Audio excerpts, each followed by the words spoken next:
आंख बंद कर लेना, क्योंकि डर लग सकता है तुम्हें। तुम्हारी धड़कनें तेज हो सकती हैं, मन घबरा सकता है। लेकिन इस वीडियो के बाद तुम्हारे अंदर एक शेर भी पैदा हो सकता है। और हाँ, इस वीडियो में 3 ऐसे पॉइंट शेयर करूंगा जो ब्रह्मास्त्र की तरह तुम्हारे लिए इस कलयुग में काम करेंगे। तो ये तीनों पॉइंट्स जरूर नोट कर लेना। देखो, ये दुनिया बहुत जालिम है साली, कुछ भी नहीं करने देती। चाहे बात ट्रेन पकड़ने की हो, बस चढ़ने की हो या बैंक जाने की हो, एक बड़ी सी भीड़ हर बार तुम्हारा रास्ता रोकेगी। कभी मुंबई की लोकल से सफर किया है? हर 2 मिनट पर ट्रेन आती है, लेकिन तुम्हें लड़ना नहीं आता तो तुम्हें तुम्हारी ट्रेन शायद 1 घंटे में भी ना मिले। लाखों लोग रोज लटक कर, भीड़ को चीर कर और पता नहीं कितनी धक्का मुक्की करके अपने काम पर जाते हैं और वापस घर लौटते हैं। सुबह 5 से 7 और शाम को 5 से 8 के बीच तो जिसने ट्रेन पकड़ ली ना, उसे एक अलग ही किस्म का मर्द समझा जाता है। देखो, अगले कुछ मिनट के लिए उस दुनिया की कल्पना करना जो मैं तुम्हें दिखाने की कोशिश कर रहा हूँ। एक ऐसी दुनिया जहाँ हर इंसान बुरा है। ये दुनिया जालिम है। हर इंसान दूसरे इंसान के खून का प्यासा है। लोगों में हमदर्दी, इंसानियत सब मर चुकी है। लोग बदल चुके हैं, इंसान जानवर हो चुके हैं। एक निवाले के लिए जंग करनी पड़ती है। हर दिन सांस लेने के लिए लड़ना पड़ता है। पानी की एक बूंद के लिए भी तरसना पड़ता है। उस दुनिया में तुम घर पर आराम से लेटे हो, तभी तुम्हें अचानक एक झटका लगता है। तुम उठते हो तो देखते हो कि सैकड़ों की भीड़ तुम्हारे घर को घेरे, हर तरफ से तुम्हारे घर पर पत्थर बरसा रही है। तुम्हारे घर को जलाने की भी सोच रहे हैं वो लोग। तुम खड़े खड़े वो सारे खौफनाक नजारे अपने घर की खिड़की से देख रहे हो। इतने में 4-5 हैवान लोग धीरे धीरे तुम्हारी तरफ आगे बढ़ रहे हैं। किसी के हाथ में डंडा है तो किसी के पास बंदूक है। किसी के हाथ में मसाल है जो तुम्हें एक पल में जला देगी, तो वहीं किसी के हाथ में धारदार चाकू भी है। तुम पीछे हटते हो तो पहला डंडा चलता है, लेकिन तुम्हारी खुशकिस्मती कि तुम बच जाते हो।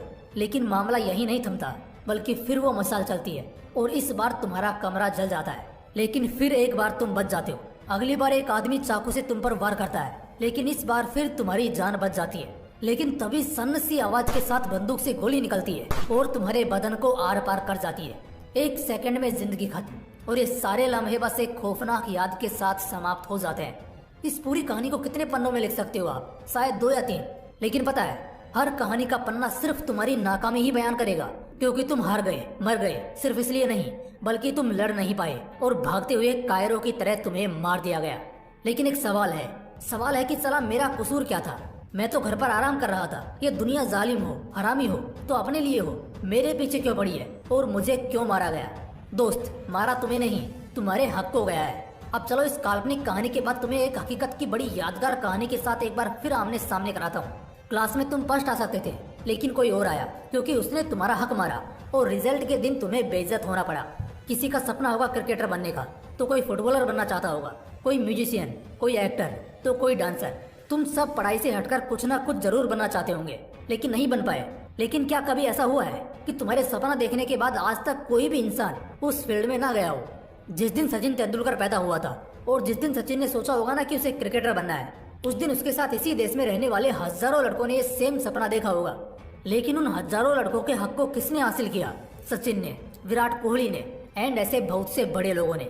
तुम सब भी जिस दिन ये सपना देखते हो ना कि तुम्हें ये बनना है, वो बनना है, कुछ सालों बाद तुम तो नहीं बन पाते, मगर हाँ, कोई और बन जाता है। और जो बन जाता है उसने तुम्हारा हक मारा है। जब तुम बड़े हो रहे थे, जब तुम बड़े हो चुके थे, कोई अपना बड़ा घर बना रहा था, कोई बड़ी गाड़ी ले रहा था, तो कोई अपने सपनों का बड़ा महल खड़ा कर रहा था। क्या तुम ये सब डिजर्व नहीं करते थे? तुम करते थे। इन सब सपनों पर तुम्हारा भी उतना ही हक था जितना आज उस इंसान का है। लेकिन उसने तुम्हारे उस हक को मारा और तुमने अपने हक को, अपने सपनों को अपनी आंखों के सामने मरने दिया। इमेजिन करो, एक बड़ी सी प्लेट में एक बड़ा सा लड्डू रखा हो और उस लड्डू को चाहने वाले 10 लोग हैं, तो वो लड्डू किसे देना चाहिए? अगर डायरेक्टली देने लगे तो ये जातीय हो जाएगा।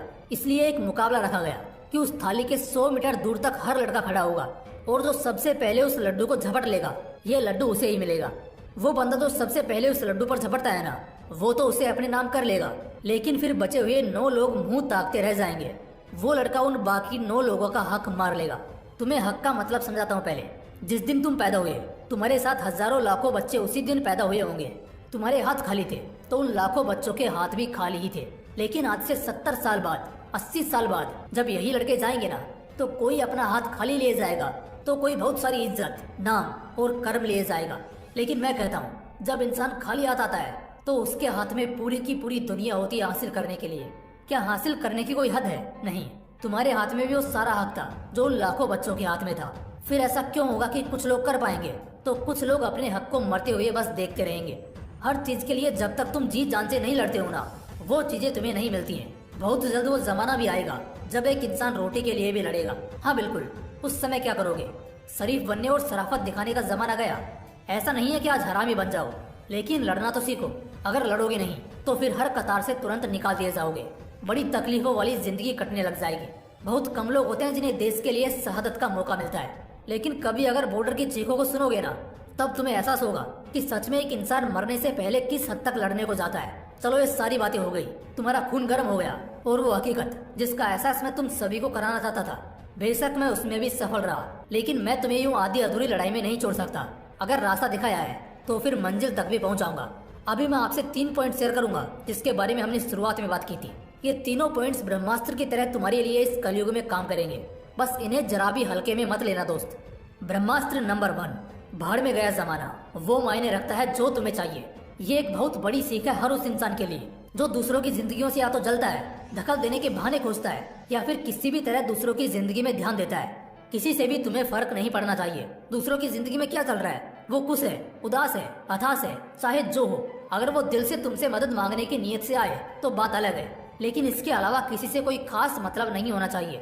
इस सिक्के का दूसरा पहलू भी है, कभी भी वो मत बनो जो समाज तुम्हें बनाना चाहता है, बल्कि वो बनो जो तुम्हारा दिल करे बनने का। क्या आज तक सिर्फ एक ही सचिन तेंदुलकर हुआ? क्या आज तक सिर्फ एक ही नीरज चोपड़ा हुआ? क्या आज तक सिर्फ एक ही एपीजे अब्दुल कलाम हुए? तुम्हें क्या लगता है इस 140 करोड़ की आबादी वाले इस देश में सिर्फ यही कुछ टैलेंट है? नहीं, ऐसा बिल्कुल नहीं है। हर गली में, बल्कि बहुत बड़े बनने के लिए जन्मे हो। तुम्हें ऐसी कोई भी चीज, जमाने का कोई भी डर रोकना नहीं चाहिए, क्योंकि आज यही जमाना शायद रास्ते का कांटा बनकर तुम्हें तकलीफ दे, और कल वही जमाना भीड़ में तुम्हारा फैन बनकर तुम्हारे साथ फोटो खिंचवाने को बेताब रहे। बिल्कुल ऐसा मुमकिन है। बस ऐसी मानसिकता रखना कि साला जमाना गया भाड़ में, जो मुझे चाहिए वो तो मैं हर हाल में हासिल करके रहूंगा। ब्रह्मास्त्र नंबर 2, जो दिल वाले होते हैं वही पहले हलाल होते हैं। दिल वाला होना, दिल का बड़ा होना, ये सपना कहानी किस्सों में बड़ा अच्छा लगता है, लेकिन इस प्रैक्टिकल दुनिया में आज के जमाने में जो दिल वाले होते हैं ना, पहले वही हलाल होते हैं। अक्सर जो दुष्ट और कपटी लोग होते हैं ना, वो इन्हीं अच्छे दिल वाले लोगों के सीने पर लात रखकर आगे बढ़ जाते हैं। और दिल वाले लोग तो भाई दिल वाले होते हैं ना, तो वो ऐसा आराम से करने देते हैं। मुझे पता है शायद इस बात से तुम मेरे कहने का असली मतलब जान गए होंगे। अच्छे बनो, मगर इतना नहीं कि तुम्हारी अच्छाई बाजार में बिकने या चोरी होने लग जाए। मैं मानता हूँ वो दुष्ट लोग आज तुम्हारा फायदा उठाकर थोड़े समय के लिए आगे बढ़ सकते हैं, लेकिन मंजिल तक नहीं पहुँच सकते। लेकिन एक और बात भी है कि इस बीच वो तुम्हारा बहुत नुकसान कर देते हैं, और वही नुकसान तो अच्छे अच्छे टैलेंट को खा जाता है। इसलिए दिल वाले बनना, लेकिन उस दिल में सबके लिए एक जैसी इज्जत या फिर एक जैसा फील कभी मत रखना। जरूरी नहीं है कि ठोकर लगने के बाद ही संभला जाए। यूट्यूब के ऐड की तरह हम ठोकर को भी स्किप कर सकते हैं। ब्रह्मास्त्र नंबर 3, सांसें चले ना चले, चालाकियां हर पल चलनी चाहिए। जब से तुमने होश संभाला है, तुम्हारे अंदर जरा सी भी समझदारी आई है, एक बात हमेशा याद रखना, तब से लेकर मरने के आखिरी तक चालाकियां हर पल हर मिनट चलनी चाहिए। तुम्हारे थाली का निवाला कोई चुरा ना पाए, छीन ना पाए, इसके लिए हमेशा चालाक रहो। बहुत ज्यादा दिमाग लगाने की जरूरत नहीं है, बस थोड़ा चालाक बनना है और हमेशा ये चालाकी कायम रखनी है, क्योंकि धोखा किसी भी पल में हो सकता है।